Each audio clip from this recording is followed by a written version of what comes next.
Carla Bruni, on est vraiment très heureux, je le disais, hein, de vous avoir aujourd'hui avec nous, parce que c'est émouvant et on sent que ce combat n'est pas nouveau pour vous, hein, et qu'il date de loin. Et qu'aujourd'hui, comme première dame, évidemment, vous portez encore plus haut, hein, ce combat.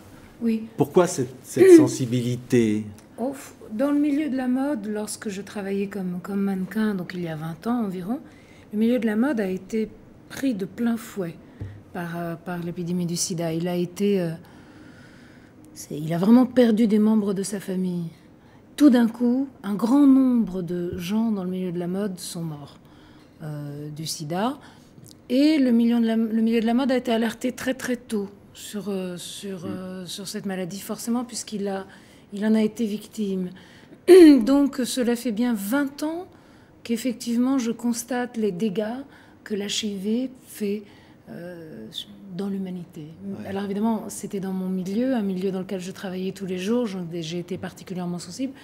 Je suis par ailleurs de manière personnelle sensible à cette maladie, mais je dois dire que ce n'est pas une chose...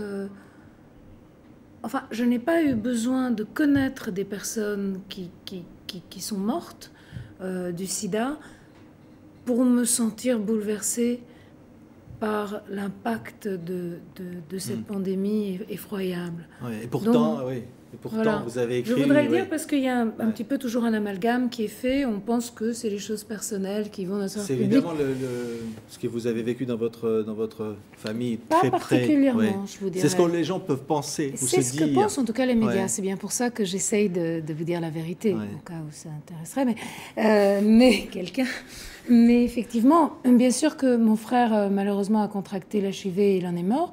Mais ce n'est mon engagement par rapport au Fonds mondial est assez peu lié à la situation de mon frère, parce que mon frère a eu la chance de vivre en France, d'être soigné en France, d'avoir accès aux soins, d'avoir accès aux meilleurs hôpitaux, aux meilleurs médecins.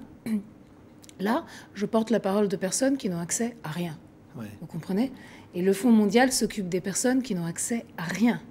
Évidemment, je peux vous parler de certains amis qui sont séropositifs, qui s'en sortent, qui ont des bébés en bonne santé, mais ce n'est pas du tout cela. En vérité, ma partie de travail pour le Fonds mondial n'est pas du tout celle-là. Nous sommes dans un pays, par rapport à l'HIV, qui est quand même extrêmement privilégié. C'est la réduction des inégalités que le Fonds mondial a voulu mettre en place et petit à petit, qu'il réussit à j'allais presque dire, planir. Donc, si vous voulez, la partie personnelle, elle est peut-être intéressante du point de vue du blabla, mais elle n'a aucun intérêt pour nous, et ce n'est pas du tout sur cette partie-là que je m'engage. Ouais. Et là, aujourd'hui, vous dites au monde qui nous écoute que tout le monde devrait être concerné, comme vous, n'a pas besoin de le subir dans sa famille.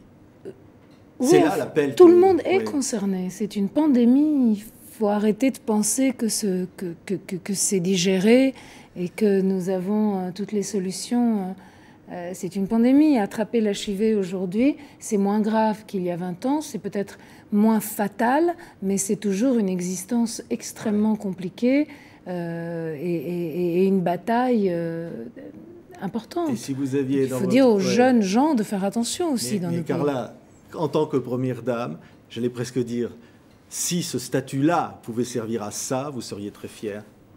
Si ça peut apporter quelque chose, oui, je serais très fière. Enfin, je serais contente. Merci Carla Bruni d'avoir été notre invitée exceptionnelle.